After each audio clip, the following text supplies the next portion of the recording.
ఇదే కదా నీ కథ ముగింపులేనిదై సదా సాగదా.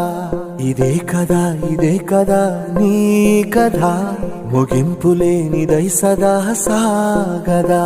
నీ కంటి రెప్పలంచున మనస్సు నిండి పొంగిన ఓ నీటి బిందువే కదా నువ్వెతుకుతున్న సంపద. ఒక్కొక్క జ్ఞాపకానికి 100 ఏళ్ల ఆయువుందిగా, ఇంకెన్ని ముందు వేచనో